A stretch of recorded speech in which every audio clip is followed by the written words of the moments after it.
Super టేస్టీగా super స్పైసీగా ఉండేటువంటి చికెన్ మసాలా ఇగురు రెసిపీని షేర్ చేస్తున్నానండి. దాని గురించి ప్యాన్ పెట్టేసుకున్నాను. 2 టేబుల్ స్పూన్లు ఆయిల్ వేసుకున్న. దాంట్లో ఆయిల్ కొంచెం కాగిన తర్వాత ఒక 5 పచ్చిమిర్చి స్లిట్ చేసింది, కొంచెం పుదీనా, కొంచెం కొత్తిమీర యాడ్ చేసుకున్నాను. ఆ పుదీనా కొత్తిమీర ఆయిల్లో వేగినప్పుడు ఆ ఫ్లేవర్ అంతా ఆయిల్కి పడుతుందండి. తర్వాత ఒక 2 పెద్ద సైజ్ ఆనియన్స్ ఈ విధంగా చిన్న ముక్కలుగా కట్ చేసుకుని యాడ్ చేసుకున్నానండి. ఇప్పుడు 1 టీ స్పూన్ పసుపు, రుచికి సరిపడా సాల్ట్ ఇక్కడ యాడ్ చేసేసుకుంటున్నాము. ఈ ఆనియన్స్ అన్ని కూడా చక్కగా వేగేలాగా మనం ఫ్రై చేసుకుంటామండి. ఒకసారి మొత్తం అంతా మిక్స్ చేసుకుని మూత పెట్టేసి ఒక 5 నిమిషాల పాటు మనం ఈ ఆనియన్స్ అన్ని ఉడకనిస్తామండి. ఆఫ్టర్ 5 మినిట్స్ మనం జస్ట్ మూత ఓపెన్ చేస్తాము. ఈ లోపు మార్కెట్ నుంచి తెచ్చుకున్నటువంటి చికెన్ ని శుభ్రంగా వాష్ చేసేసుకుని పెట్టుకుంటాం 3-4 సార్లు. ఆనియన్ వేగింది కదండి, ఇప్పుడు ఒక టేబుల్ స్పూన్ నిండా మసాలా ముద్దనే యాడ్ చేశాను. ఆ మసాలా ముద్దలో ఏమేమి ఉన్నాయంటే అల్లము, వెల్లుల్లి, తర్వాత ధనియాలు, జీలకర్ర, లవంగాలు, ఇలాచి, దాల్చిన చెక్క, మరాఠీ మొగ్గ, జాపత్రి ఇవన్నీ యాడ్ చేసి గ్రైండ్ చేసింది అనమాట. అది కొంచెం వేగిన తర్వాత శుభ్రం చేసుకున్న చికెన్ యాడ్ చేశాను. అదేవిధంగా 2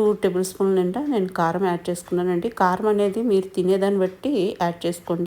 ఇప్పుడు అదంతా మంచిగా మిక్స్ చేసేసుకున్న తర్వాత చికెన్ ఉడకడానికి వీలుగా మనం ఒక గ్లాస్ వాటర్ని ఇక్కడ యాడ్ చేస్తాం అనమాట. ఇది ఇగురు కదండి, కొంచెం గ్రేవీ అనేది ఉంటుంది అనమాట. ఇదంతా మంచిగా మిక్స్ చేసేసుకొని ఇప్పుడు కొంచెం పుదీనా, కొంచెం కొత్తిమీర పైనుంచి వేసేసుకుని మూత పెట్టేసి 10 నుంచి 15 నిమిషాల పాటు చక్కగా ఉడకనిస్తామండి. ఆఫ్టర్ 15 మినిట్స్ చూసారా, వేసిన ఆయిల్ కొంచెం కొంచెంగా బయటకు కనిపిస్తుంది. ఇంకొంచెం ఉడకాలండి. ఇంకొక 5 మినిట్స్ నేను ఉడికించాను. ఇప్పుడు పర్ఫెక్ట్ గా ఉడికిపోయింది అనమాట. ఇంకా దీన్ని సర్వింగ్ డిష్ లోకి తీసేసి వేడివేడిగా సర్వ్ చేయడమే.